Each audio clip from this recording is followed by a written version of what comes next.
ஆண்டுடைய வார்த்தையை நம்ம கேட்க போகிறோம். ஜெபம் அப்படிங்கிற அந்த வார்த்தை நமக்கு ஜீவனை கொடுக்கக்கூடியதாக இருக்கிறது. அல்லேலூயா.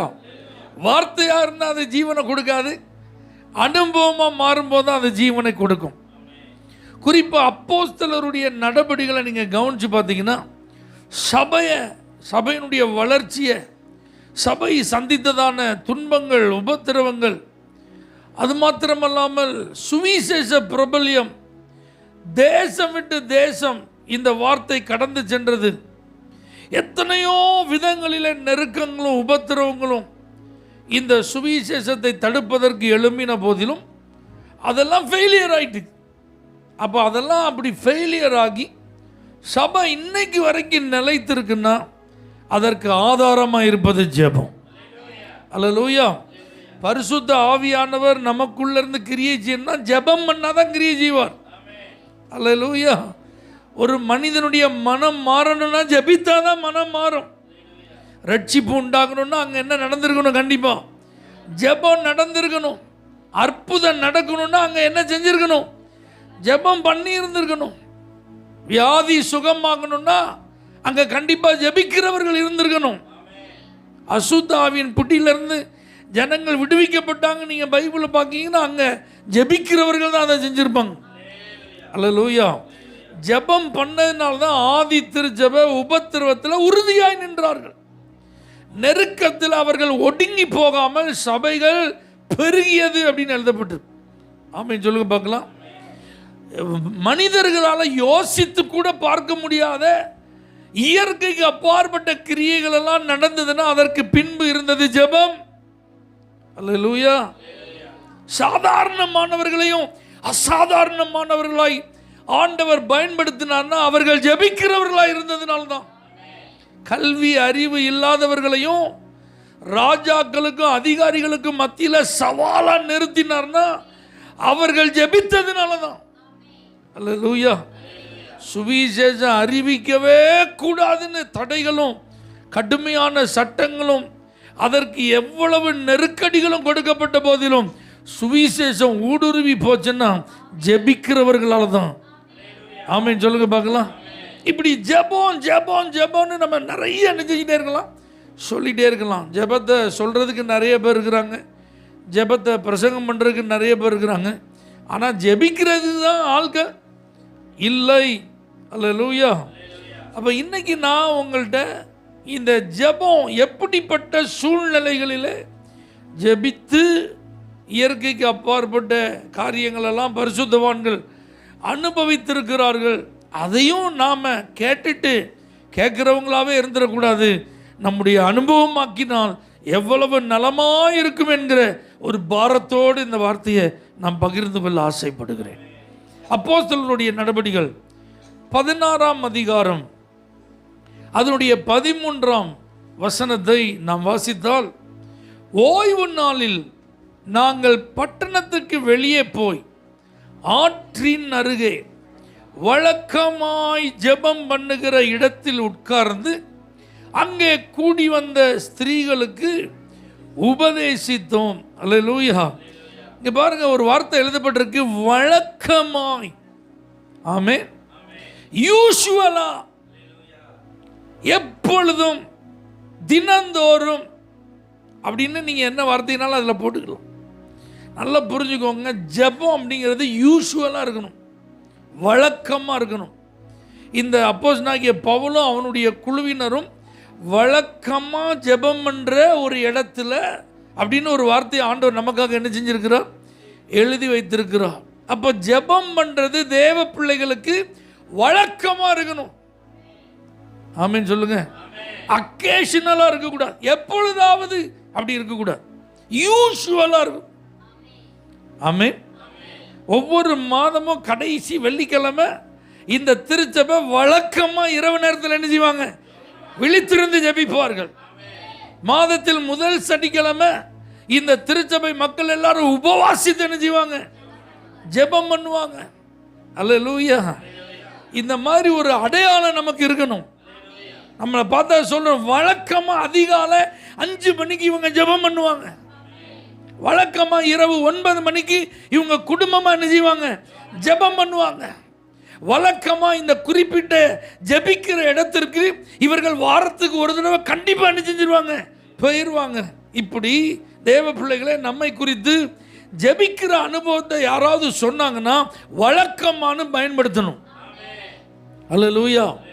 நம்ம வழக்கமாக ஜெபம் பண்ணுறவங்களா இருக்கணும். யூஷுவல் அந்த வேர்டை மறந்துடாதீங்க. நான் இங்கிலீஷில் தான் அந்த வேர்டை கொண்டு வந்திருக்கேன் இன்னைக்கு. யூஷுவலாக.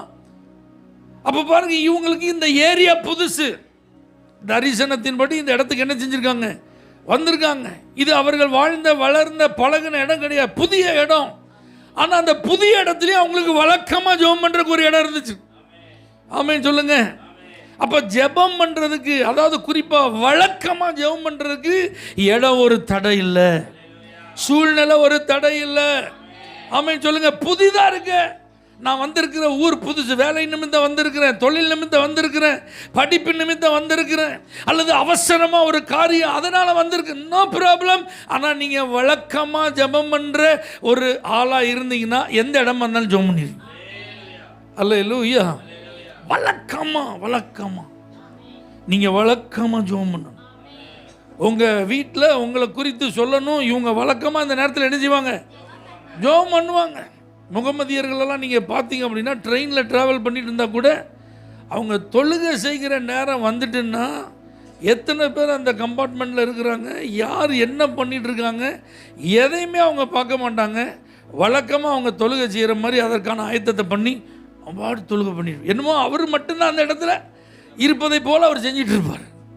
ஆனால் வழக்கமாக ஜெபிப்பவர்கள் என்று நம்ம சொல்லி இந்த மாதிரிலாம் போகும்போது கூட்டத்தோடு கலந்துருவோம். நம்ம இன்னைக்கு வேண்டாம், நாளைக்கு பார்த்துக்கிடும், இப்போ சூழ்நிலை சரியில்லை, பிறகு பார்த்துக்கிடும். இப்போ நம்மளை சுற்றி யார் இருக்கா? ஆட்களாக இருக்கிறாங்க. இல்லை வழக்கமாக அப்படின்னு வந்துட்டுன்னா அங்கே சாக்கு போக்குக்கு இடம் இல்லை. எத்தனை பேருக்கு நான் சொல்கிறத ஒத்துக்கொள்ள மனதிற்கு நல்லா புரிஞ்சுக்கோங்க. வழக்கமாக அப்படின்னு சொல்லி நீங்கள் வந்துட்டீங்கன்னா உங்களுக்காக ஆண்டவரும் செயல்பட அங்கே இருப்பார். இங்கே பாருங்க, இவங்களுக்கு அங்கே ஆத்துமாக்களே கிடையாது. ஆனால் இவங்க வழக்கமாக ஜெபம் பண்ண போனதுனால இவர்களை சந்திப்பதற்கு சில சகோதரிகளை கர்த்தர் ஏற்படுத்தி கொடுத்தார். அங்கே பைபிள் சொல்லுது பார்த்தீங்களா, அந்த இடத்துல கூடி வந்த ஸ்திரீகளுக்கு நாங்கள் என்ன செஞ்சோம்? இவங்க டார்கெட்டே ஆத்துமா தான். இவங்க ஊழியம் செய்யறதுக்கு தான் அங்கே வந்திருக்கிறாங்க, திருச்சபை ஸ்தாபிக்கிறதுக்கு தான் அங்கே வந்திருக்கிறாங்க. ஆத்துமாக்களை கர்த்தர்க்கென்று ஆதாயம் பண்ணுறது தான் இவர்களுடைய அழைப்பு. அப்போ அதுக்கு இவர்கள் பயன்பட வழக்கமா அப்படிங்கிற அந்த ஜெப அனுபவம் காரணமாக இருந்தது. அந்த குறிப்பிட்ட இடத்துல வழக்கமாக அவங்க ஜெபம் பண்ணிகிட்டே இருந்ததுனால தான் இவர்கள் ஒரு காந்தம் மாதிரி அநேக ஆத்துமாக்களை கவர்ந்து இழுத்தார்கள். நீங்கள் வழக்கமாக ஜெபம் பண்ண ஆரம்பிச்சிட்டா நீங்கள் உங்களுடைய ஆசீர்வாதங்களை கவர்ந்து இழுக்க ஆரம்பித்து விடுவீர்கள். உங்களுடைய நோக்கங்கள் உங்களை தேடி வர ஆரம்பிச்சிடும். உங்கள் லைஃப் பர்பஸ் நிறைவேற ஆரம்பிச்சிடும். உங்கள் காலிங்கில் நீங்கள் செயல்பட்டு கொண்டே இருப்பீர்கள். உங்கள் மூலமாக தேவன் செய்யும் கிரியைகள் நடைபெற்று கொண்டே இருக்கும். அல்லேலூயா. அதுக்கு தேவை என்னது? வழக்கம். நமக்கு வழக்கமாக ஸ்கூலுக்கு போகிறதுக்கு டைம் இருக்குது, நமக்கு வழக்கமாக வேலைக்கு போகிறதுக்கு என்ன இருக்குது? டைம் இருக்குது. நமக்கு வழக்கமாக நம்முடைய கடமைகளை செய்கிறதுக்கு என்ன இருக்குது? டைம் இருக்குது. நமக்கு வழக்கமாக அப்படின்னு சொல்லி சில ஷெட்யூல்ஸ் இருக்குது, ரெகுலராக இருக்குது. ஆனால் ப்ரேயர் அப்படின்னு வரும்போது வழக்கமாக அப்படி இருக்கான். 24 ஹவர்ஸில் நீங்கள் சொல்ல முடியுமா? 7 days in a week, 365 days in a year, இதில் நீங்கள் சொல்ல முடியும் வழக்கமாக வருஷத்தில் இந்த 21 நாள் என்னுடைய உபவாச நாள், இந்த குறிப்பிட்ட மாதம் வழக்கமாக வருஷத்தில் இந்த 40 days, இந்த குறிப்பிட்ட நாள்லேருந்து இந்த நாள் வரைக்கும் என்னுடைய ஜெப நாள். அல்லேலூயா. உங்கள் கேலண்டரில் நீங்கள் இப்படிலாம் ரெகுலராக நீங்கள் ஃபிக்ஸ் பண்ணி வழக்கம் அப்படிங்கிற ஒரு இடத்துல நீங்கள் வந்திருக்கீங்களா? நீங்கள் யோசிச்சு பாருங்கள். இன்றைக்கி துவங்குகிற இந்த அக்கினி உங்களுக்குள் பற்றி எறிவதாக, இனி எல்லாம் வழக்கமாய் மாறுவதாக, தனி ஜெபம் வழக்கமாய் மாறுவதாக, குடும்ப ஜெபம் வழக்கமாய் மாறுவதாக, குழு ஜெபம் வழக்கமாய் மாறுவதாக, ஜெப பங்காளர்களோடு இணைந்து ஜெபிக்கும் ஜெபங்கள் வழக்கமாய் மாறுவதாக. எப்போவாவது அப்படிலாம் இல்லை, வழக்கம். ஹல்லேலூயா. இங்கே பாருங்க, வழக்கமா அப்படின்னு வந்ததுனால ஆவியானவர் கிரியை செய்கிறாரு. லீதியால் அப்படிங்கிற ஒரு சகோதரியுடைய இருதயத்தை திறந்துட்டார். இந்த பவுலுக்கு கீ பர்சன் கிடைச்சிட்டாங்க. ஆமாம் சொல்லு. நீங்கள் வழக்கமாக ஜெபம் பண்ணால் உங்களுக்கு ஒரு கீ பர்சனை கர்த்தர் தருவார். உங்களுக்கு ஒரு கீ ஆண்டவர் தந்துடுவார். நீங்கள் மூவ் பண்ணுறதுக்கு உங்களுக்கு ஒரு பிடிய ஆண்டவர் தந்துடுவார். நீங்கள் எதற்காக அங்கே உட்கார்ந்துருக்கீங்களோ அந்த நோக்கம் நிறைவேறுவதற்கான கதவை கர்த்தர் திறந்துடுவார். வழக்கமாக நீங்கள் ஜெபித்தால் உங்கள் காரியம் எதுவும் வீண் போகாது. நேரம் வீண் போகாது, அலைச்சல் வீண் போகாது, முதலீடு வீண் போகாது, எனர்ஜி வீண் போகாது.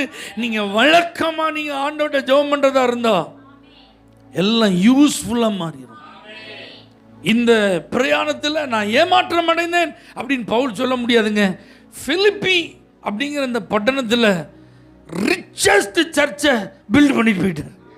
ஆமாம் சொல்லுங்க. பவுலுடைய மினிஸ்ட்ரியில் அவன் பில்ட் பண்ண சர்ச்சஸில் ராயலான சர்ச் எது?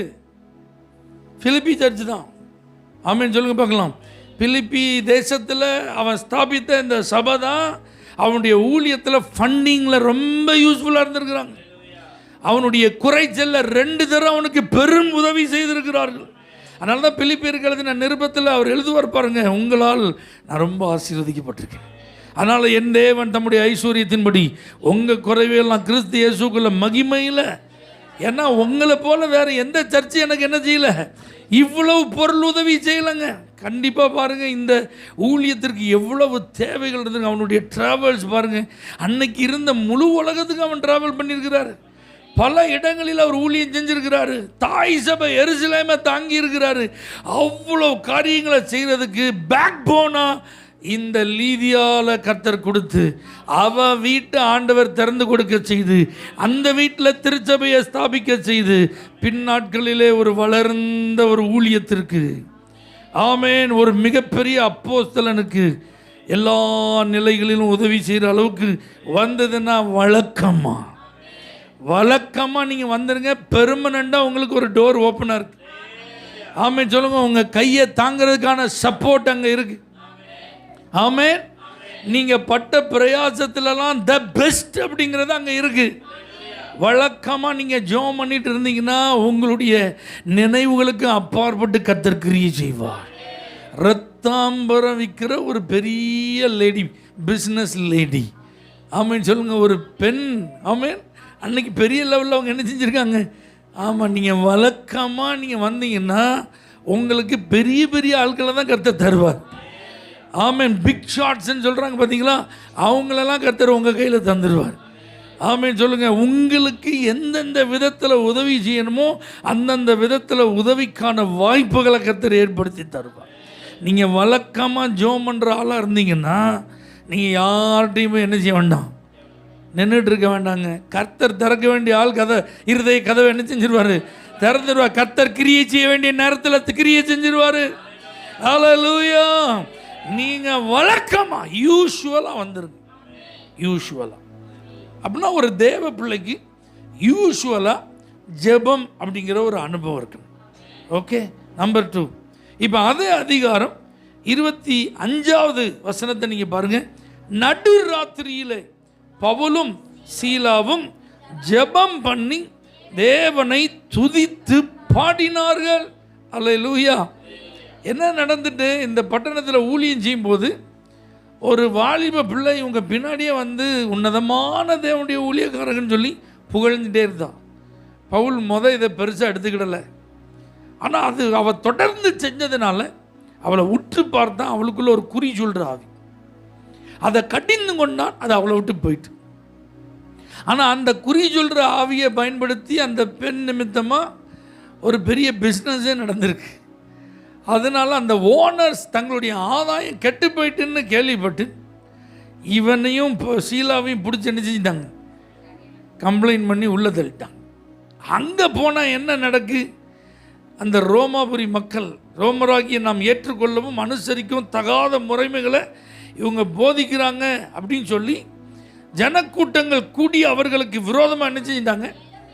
ஒரு ஆள் 2 ஆள் இல்லைங்க, பெருங்கூட்டமே அவங்களுக்கு எதிராக என்ன செஞ்சுட்டு எழும்பிட்டு. அப்போ அதிகாரிகள் என்ன செய்கிறாங்க பாருங்கள், அவர்கள் வஸ்திரங்களை கிழித்து போடவும் அவர்களை அடிக்கவும் சொல்லி அவர்களை அநேக அடி, அல்லேலூயா, அடித்த பின்பு சிறைச்சாலையில வைத்து, அப்படின்னா பாருங்க, இப்போ பெருங்கூட்டம் வெளியில எதிர்பார்க்கு, வஸ்திரத்தெல்லாம் கிழிச்சிட்டாங்க, அப்படின்னா அவமானப்படுத்திட்டாங்க, அநேக அடி அடி அடி அடின்னு நினைச்சிருக்காங்க. அப்போ உடம்பெல்லாம் இப்போ காயம். அதோடு கூட மாத்திரமில்லாமல் சிறைச்சாலையில் பத்திரமா காக்கும்படி கட்டளையிட்டதுனால இவங்களை கையையும் காலையும் கட்டி தொழும் மரத்தில் என்ன செஞ்சிட்டாங்க, மாட்டி வச்சுட்டாங்க. தொழும் மரத்தில் மாட்டி வைக்கிறத எப்படி சொல்கிறாங்கன்னா, நீங்கள் உட்காந்துட்டு காலை ரெண்டையும் நீட்டி அதை கட்டிட்டு உங்கள் கை ரெண்டையும் பின்னாடி வச்சு கட்டிட்டு உங்களை அப்படியே குனிய வச்சு கழுத்தையும் லாக் பண்ணிட்டா எப்படி இருக்கும்? நீங்கள் வீட்டில் போய் செஞ்சு பாருங்கள். ஆனால் நீங்கள் வீட்டில் போய் நல்லா 2 காலை நீட்டி வச்சுக்கோங்க, ஒட்டி வச்சுக்கோங்க, 2 கையும் பின்னாடி என்ன செஞ்சுக்கோங்க, கட்டி வச்சுக்கோங்க. தலை எந்த அளவுக்கு குனிய முடியுமோ அசையாதபடி குனிஞ்சிக்கிட்டு நீங்கள் இருக்கணும்.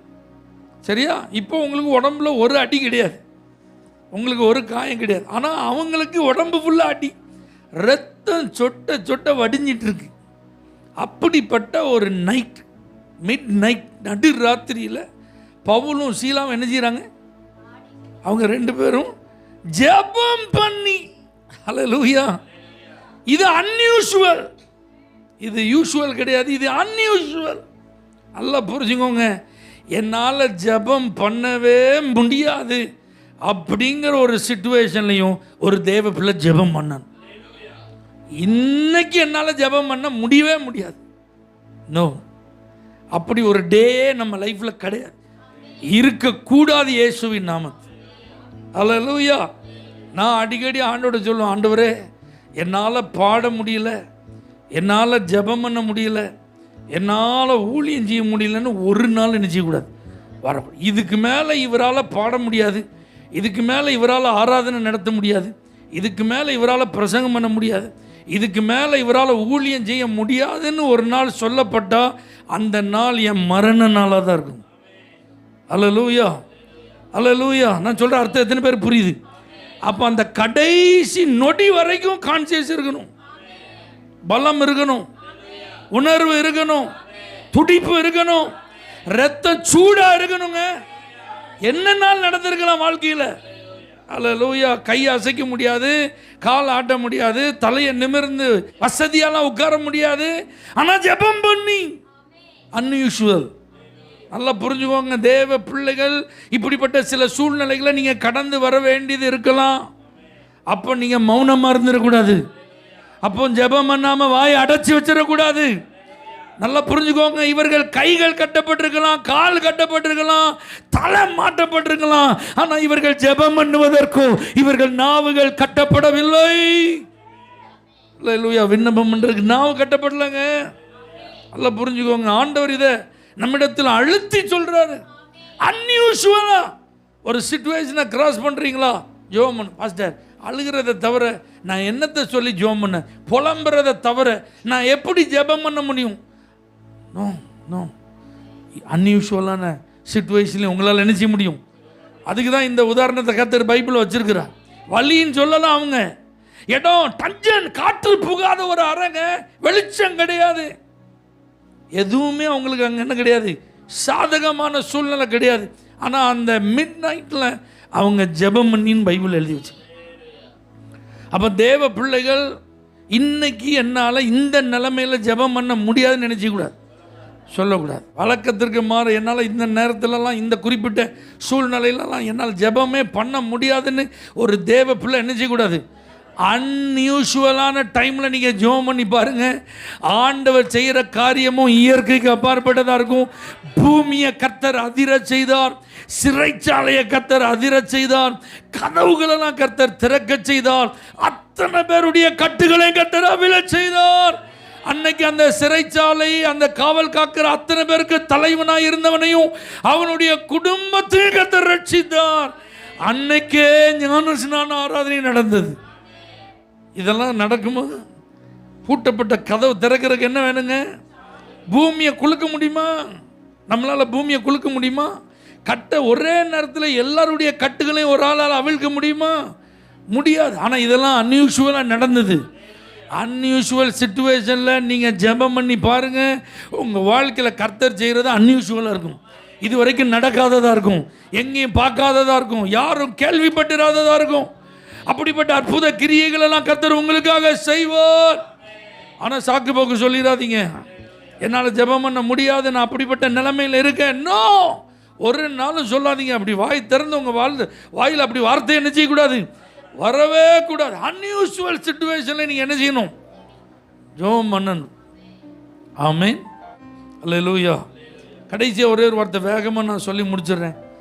அப்போஸ்தலர் 12ஆம் அதிகாரம் அதனுடைய 5வது வசனத்தில் பார்த்தீங்கன்னா, அப்படியே பேதுரு சிறைச்சாலையிலே காக்கப்பட்டிருக்கையில் சபையார் அவனுக்காக தேவனை நோக்கி ஊக்கத்தோடு ஜெபம் பண்ணினார். எமர்ஜென்சி. ஆமென் சொல்லுங்க பார்க்கலாம். Usual, unusual, emergency. ரொம்ப அவசரம். இப்போ பேதுருவை ஏற்கனவே பிடிச்சிட்டு போயிட்டாங்க. நாளைக்கு விடிஞ்சு அவன் தலை என்ன செய்ய போகிறாங்க, எடுக்க போகிறாங்க. அதுக்காக வெயிட்டிங்கில் இருக்கிறார். ஆனால் பைபிள் ரொம்ப தெளிவாக சொல்லுது, சபையார் அவனுக்காக தான் தேவனை நோக்கி ஊக்கமாக ஜெபம் பண்ணாங்க. ஆமீன் சொல்லுங்கள்.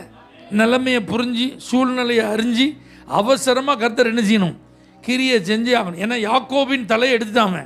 ஏரோது எடுத்ததுனால யூதர்கள் மத்தியில் அவனுக்கு செல்வாக்கு கூட்டிட்டு, அப்போ பேதுருவையும் டார்கெட் பண்ணி பிடிச்சிட்டான். உடனே பண்ணல, அங்கே பண்டிகை நடந்துட்டு இருக்கு. அப்போ அது முடிஞ்ச உடனே மறுநாள் என்ன செய்யலாம், அவன் தலை எடுக்கலாங்கிறது தான் பிளான். அதனால தான் அவன் காவல் காக்கப்பட்டிருக்கிறான். இந்த ஏரோது பயங்கரமான தந்திரமான ஆளு. அதனால தான் இவன் என்ன செய்யறான், ஏற்கனவே சிறைச்சாலையெல்லாம் திறந்து தூதர்கள் மூலமாக இவங்க வெளியே வந்ததுலாம் அவனுக்கு தெரியும். ஆனால் இந்த முறை அப்படி ஒரு தப்பு நடக்கக்கூடாதுன்னு 4 வகுப்பு காவல் என்ன செய்யப்பட்டிருக்கு, போடப்பட்டிருக்கு. பேதுருனுடைய உடம்போடு சங்கிலியால் கட்டி, சேவகர்கள் உடம்போடு கட்டி வச்சிருக்கு. அவ்வளோ எளிதாக பேதுரு என்ன செய்ய முடியாது, வெளியே வர முடியாது, தப்ப முடியாது. பேதுருவை யாராலும் காப்பாற்ற முடியாது. பேதுருனுடைய உயிர் போகிறது நிச்சயங்கிறதான் சூழ்நிலை. ஆனால் சபையார் அவனுக்காக ஊக்கத்தோடு, அந்த அவனுக்காகன்றிருக்கு பார்த்தீங்களா, அதனால தான் நான் சொன்னேன் எமர்ஜென்சி. ஏன்னா விடிஞ்சா என்ன நடக்குன்னு தெரியாது. அப்போ அவன் கைக்கு பேதுரு கொண்டு போகப்படுவதற்கு முன்னாடி கர்த்தர் ஏதாவது செஞ்சு ஆகணும். இப்படியும் சில நேரத்தில் நீங்கள் ஜெபிக்க வேண்டியது இருக்கும். ஆமென் சொல்லுங்கள் பார்க்கலாம். அதனால் தேவனுடைய பிள்ளைகள் ஜெபத்தை மட்டும், நான் காலையில் ஜெபம் பண்ணிட்டேன்ல, இனிமேல் எதுக்கு இன்னொரு தடவை ஜெபம் பண்ணணுமா, காலையில் தான் சர்ச்சுக்கு போயிட்டு வந்தேன்ல, சாயங்காலமும் சர்ச்சுக்கு வரணுமா, ஒரு நாள் நீங்கள் அப்படி என்ன செய்யக்கூடாது சொல்ல. ஏன்னா யூஸ்வலாகவும் நம்ம ஜெபித்தே ஆகணும், அன்யூஷுவலாகவும் ஜெபிக்க வேண்டியது இருக்கும், எமர்ஜென்சியாகவும் ஜெபிக்க வேண்டியது. நல்லா புரிஞ்சுக்கோங்க. இதெல்லாம் புரிஞ்சாதான் நீங்களும் நானும் ஜெபத்தில் என்ன செய்ய முடியும், வளர முடியும். கடந்த நாட்களிலே ஊழியர்களுக்கான இரவு ஜெபம் நடந்தபோது தேவ மனிதர் ஒருத்தர் சொன்ன சாட்சி ரொம்ப அற்புதமாக இருந்தது. அதை நான் சொல்லி என்னுடைய செய்தியை நான் நிறைவு செய்கிறேன். ஒரு தேவ மனிதர் பாருங்கள், ஊழியத்தில் ஒரு அசுத்த ஆவியை அவர் துரத்தினார். அந்த அசுத்த ஆவி புறப்பட்டு போகும்போது, இப்போ நான் போகிறேன், ஆனால் நான் திரும்ப வருவேன், ஒரு பெரும் படையோடு உன்னை நான் எதிர்த்து நான் என்ன செய்வேன், வருவேன் அப்படின்னு சொல்லியிருக்கு. அப்போ இந்த தேவ மனிதர் வைராக்கியத்தோடு ஜெபம் பண்ணவர், இயேசுவின் நாமத்தில் பேசாமல் போபிச்சாதேன்றார். அது போயிட்டு. இவர் ஒரு இளம் தேவ மனிதன், புதிதாய் திருமணமானவர். இப்போ அவங்க மனைவி அந்த டைமில் ஒரு 3 மாதம் கன்சீவாக இருந்தவங்க. இப்போ டெலிவரிக்கு அட்மிட் பண்ணக்கூடிய டைம் வந்துட்டு.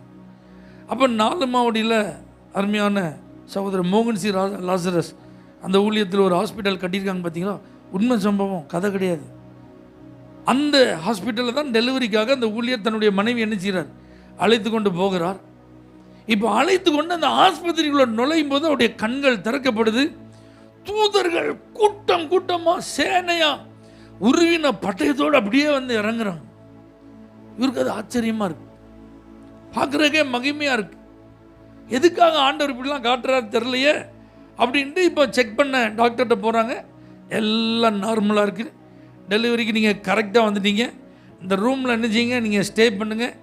பெயின் வந்ததுக்கப்புறம் அந்த டெலிவரிக்கான ஆயுதங்கள் என்ன செய்யலான்னு அந்த குறிப்பிட்ட அறை ஒதுக்கப்பட்டது. இப்போ பாருங்கள், எல்லாம் நார்மலாக இருக்கிற தன்னுடைய மனைவியை அழைத்து கொண்டு நியமிக்கப்பட்ட ரூமுக்கு வர்றாரு. ரூமுக்குள்ளே நுழையும் போது ஆவியானவர் சொல்லிக்கிறார், ரெடியாக இருந்துக்கோ. எதுக்கு ரெடியாக இருந்துக்கோன்னு சொல்கிறாரு, உண்மை புரியலையே. அப்படின்ட்டு கதவை திறந்து பார்க்குறாரு. ரூமில் ஏதாவது பிரச்சனை இருக்கா ஒன்றும் தெரில அவருக்கு. பெட் இருக்குது, பெட்டில் கொண்டு போய் தன்னுடைய மனைவியை உட்கார தான் வைத்திருக்கிறார். அந்த சகோதரி மூக்கிலேருந்து ரத்தம் வடிய ஆரம்பிச்சு. மூக்கிலேருந்து ரத்தம் அப்படின்னா பதறிட்டாங்க. இப்போ அந்த ரத்தத்தை துடைக்கிறாங்க, வாயிலேருந்து ரத்தம் வருது. இப்போ வாயிலேருந்து வர்ற ரத்தத்தை துடைக்கிறாங்க. இப்போ வாமிட் பண்ணால் கட்டி கட்டியாக வருது, ரத்தம் வருது. எப்படியோ அட்ஜஸ்ட் பண்ணி கொஞ்சம் படுக்க வைக்கலாமான்னு ட்ரை பண்ணி படுக்க வச்சா இப்போ காது வழியாக என்ன வருது. இன்னும் சில மணி நேரத்தில் பிரசவம். டாக்டருக்கு இந்த தகவல் போது வேகமாக ஓடி வந்து பார்க்குறாங்க. இவ்வளோ நேரம் எல்லாம் செக் பண்ணும் போது எல்லாம் நார்மலாக இருந்தால் திடீர்னு என்னாச்சு, ஏன் இப்படி ஆச்சு? இந்த நேரத்தில் பிளட்டு லாஸ் ஆகக்கூடாது, அதனால் இங்கே நாங்கள் பார்க்க முடியாது. உடனே ஜிஹெச்சுக்கு என்ன செஞ்சுருங்க, கூட்டிகிட்டு போயிருங்கன்னு ஹாஸ்பிட்டலில் ஆம்புலன்ஸை ரெடி பண்ணி அவசரமாக என்ன செய்கிறாங்க, இப்போ ஏற்றுறாங்க. இவருக்கு என்ன செய்கிறதுனே தெரில. இவர் யோசிக்கிறார், என்ன நடக்குதுங்க. அப்போ தான் இவருக்கு புரிஞ்சுது, தூதர்கள் கூட்டமாக வந்து இறங்கியிருக்கிறாங்க, ஆண்டவர் ஆயத்தமானு சொல்லியிருக்கிறாரு. எனக்கு ஒன்றும் புரியலையே அப்படின்னு பார்க்கும்போது தான் இவங்க மனைவியையும் அவங்க தாயார், மனைவியினுடைய தாயார், அதுக்கப்புறம் இவங்க கூட இருந்த குடும்ப உறவினர்களை அந்த ஆம்புலன்ஸில் ஏற்றி அனுப்பிட்டு நீங்கள் முன்னாடி வேகமாக போங்க, நான் பின்னாடி வரேன் அப்படின்ட்டு அந்த ஹாஸ்பிட்டலுக்கு வெளியே ஒரு கார்டன் இருந்திருக்கு. அந்த கார்டனில் போய் முழங்கால் போட்டு கண்ணை மூடி ஜோம் பண்ண ஆரம்பித்தா. அன்னைக்கு சொல்லிச்சு பார்த்தீங்களா, நான் திரும்ப வருவேன், ஒரு பெரும் கூட்டத்தோடு வருவேன். அந்த அசுத்தாவி ஒரு திரள் கூட்டத்தோடு என்ன செஞ்சிருக்கு, வந்து நின்று. இப்போ பாருங்க, இது இவருக்கு ஜெபம் பண்ணுற நேரம் கிடையாது, இது இவர் ஜெபம் பண்ணுற இடமும் கிடையாது, அன்யூஷுவல். அதே நேரத்தில் அவங்களுடைய மனைவியினுடைய நிலை ரொம்ப மோசமான சூழ்நிலையில் இருக்குது, வெரி எமர்ஜென்சி. இப்போ தான் அவருக்கு புரியுது, முன்னாடி ஃபுல்லாக அசுத்த ஆவிகள் பெருங்கூட்டம், அன்னைக்கு இவருடைய பக்கத்தில் ஃபுல்லாக தூதர்கள் உருவின பட்டயத்தோடு இருக்காங்க. ஆனால் ஒருத்தரும் ஒன்றும் செய்யாமல் இருக்காங்க, எல்லாம் அப்படியே நின்றுட்டு இருக்காங்க. அவ்வளோ ஏஞ்சல்ஸ் நிற்கிறாங்க. இவருக்கு ஒன்றுமே புரியலை. அப்போ தான் ஆவியானவர் சொன்னார், யுத்தம் பண்ணு, ஜெபம் பண்ணு. கைகளை உயர்த்தி ஆவியில் நிறைஞ்சி அந்நிய பாஷையில் பேசி ஜெபம் பண்ண ஆரம்பிச்சிருக்கிறார் பாருங்க. அந்த யுத்த பாஷைகளை பேசி ஆரம்பித்த உடனே தான் பாருங்க, ஒவ்வொரு தூதனும் தன்னுடைய பட்டயத்தை எடுத்துக்கொண்டு சர்ன்னு நினைஞ்சிருக்காங்க. இப்போ அந்த கூட்டம் அங்கேருந்து வேகமாக வருது. இப்போ பெரிய யுத்தம் அங்கே என்ன செஞ்சிட்டு இருக்கு. சுமார் 45 நிமிஷம், நல்லா கவனிங்க, 45 நிமிஷம் ஒரு பயங்கரமான யுத்தம் நடந்துட்டு இருக்கு. இப்போ அத்தனை அசுத்த வல்லமைகளும் வெட்டி வீழ்த்தப்பட்டது, வெற்றி. அல்லேலூயா. இது அப்படியே தரிசன கண்கள் அப்படியே பார்க்குறாரு. அப்போ தான் அவருக்கு நிம்மதி. நன்றி ஆண்டவரே. கரெக்டாக இப்போ ஃபோன் வருது, ஹாஸ்பிட்டல் பக்கத்தில் வந்துட்டோம், பிளட் வர்றதெல்லாம் நின்றுட்டு எல்லாம் நார்மலாக இருக்குது. ஜிஹெச்சில் போய் அட்மிட் ஆகவா வேண்டாமா, அதுக்கு தான் உங்கள்கிட்ட ஃபோன் பண்ணாங்களாம். இனிமேல் ஒன்றும் செய்யாது, இங்கே கூட்டிகிட்டு வாங்க அப்படின்னு சொல்லி அந்த சகோதரி மறுபடி அழைத்து வரப்பட்டார்கள். கிருபையாக குழந்தையை பெற்றெடுத்தாங்க. இன்றைக்கும் தாயும் குழந்தையும் ஆரோக்கியமாக ஆசீர்வாதமாக இருக்காங்க. ஹல்லேலூயா. இதெல்லாம் யாரால் ஜெபம் பண்ண முடியும்? ஒழுங்காக யூஸ்வலாக ஜெபம் பண்ணிட்டு இருக்கிறவங்களுக்கு தான் அன்யூஷுவல் சிச்சுவேஷன்லையும் எமர்ஜென்சிலையும் ஜெபம் பண்ண முடியும். யூஸ்வலாக ஜெபமே பண்ணாத ஒரு ஆளால் ஆபத்தான நேரத்தில் அவசரமான ஒரு சூழ்நிலையில் ஜெபமே ஓடாது. என்ன சொல்லி தோத்திரம் பண்ணுறதுன்னு என்ன செய்யாது. வாயில் வர்றதெல்லாம் இப்படி ஆகிட்டா அப்படி ஆகிட்டா, ஆண்டவர் அதை செய்ய மாட்டேறா இதை செய்ய மாட்டேறா, அப்படி தான் வார்த்தை வந்துட்டு இருக்குமே தவிர ஜெபம் பண்ணுற மூடில் அவங்க என்ன செய்ய மாட்டாங்க, இருக்க மாட்டாங்க. அதனால தான் இந்த நாளில் நான் உங்களை பார்த்து சொல்கிறேன், யூஸ்வலாக நீங்கள் ஜெபம் பண்ண பழகினாதான் அன்யூஷுவல் சிச்சுவேஷனில் நீங்கள் ஜெபிக்கிறவங்களா இருப்பீங்க, எமர்ஜென்சி சிச்சுவேஷன்லையும் ஜெபிக்கிறவங்களா இருப்பீங்க. அல்லேலூயா. அதனால் இன்னையிலேருந்து இந்த வார்த்தை கேட்குற நீங்கள் இதெல்லாம் ஒரு சவாலாக எடுத்துக்கோங்க. எனக்கு யூஸ்வலாக காலையில் எழுந்துச்சு என் கடமைகளை முடிக்கிறதுக்கு ஒரு டைம் இருக்குது, என்னுடைய அலுவல்களுக்கு ஒரு குறிப்பிட்ட நேரம் இருக்குது. ஆனால் ஜெபம் பண்ணுறதுக்கு யூஸ்வலாக ஒரு டைம் இல்லையே அப்படின்னா அது வெக்கம் அப்படின்னு ஒரு முடிவுக்கு வாங்க. அல்லேலூயா. அது அவமானம். ஒரு கிறிஸ்தவனா, ஒரு தேவ பிள்ளையா இதை நான் வழக்கமாக செய்யாமல் இருந்தால் அது வேதனைக்குரியது அப்படிங்கிற ஒரு முடிவுக்கு வாங்க. அல்லேலூயா. அதனால் யூஸ்வலாக நீங்கள் ஜெபிக்க ஆரம்பிங்க. அன்யூஷுவல் சிச்சுவேஷன்லையும் ஜெபிக்க தேவையான பலனை கர்த்தர் உங்களுக்கு தருவார். எமர்ஜென்சியான நேரத்திலும் நீங்கள் ஊக்கமாக ஜெபிக்கிறவங்களா இருப்பீங்க. உங்களை தட்டி கொடுத்து நீங்கள் ஒன்றும் கவலைப்படாத, அழாத அப்படி சொல்கிற மாதிரி இருக்குது. நீங்கள் நிறைய நேரத்தில் நிறைய பேருடைய நிலைமை அப்படி தான் இருக்குது. ஒன்றும் ஆகாது, கவலைப்படாத, அழாத, புலம்பாத, ஆண்டவர் பார்த்து இன்னொருத்தர் யாரோ வந்து என்ன செய்ய வேண்டியது இருக்குது. ஆனால் சபையார் அவனுக்காக ஊக்கமாக ஜெபம் பண்ணும்போது யாரும் அவங்கள பார்த்து அப்படி சொல்ல வேண்டிய அவசியமே இல்லை. அந்த ராத்திரி அவர்கள் என்ன செஞ்சாங்க? ஊக்கமா. அல்லேலூயா. அப்போ நீங்கள் யூஷுவலாக, அன்யூஷுவலாக, எமர்ஜென்சியாக எப்படியா இருந்தாலும் ஜெபிக்கிற ஒரு தேவ பிள்ளையா இருங்க. ஜெபத்திற்கு பதில் கொடுக்கிறவர், இயற்கைக்கு அப்பாற்பட்ட விதத்தில் செயல்பட்டு ஜெபிக்கிறவங்களை கனம் பண்ணுகிறவர் நம்முடைய ஆண்டவர். அது இன்றைக்கும் நடந்துட்டு இருக்குங்க, இன்றைக்கும் நடந்துட்டுருக்கு. ஜெபிக்கிறவங்களுக்காக கர்த்தர் அதை செய்வார்.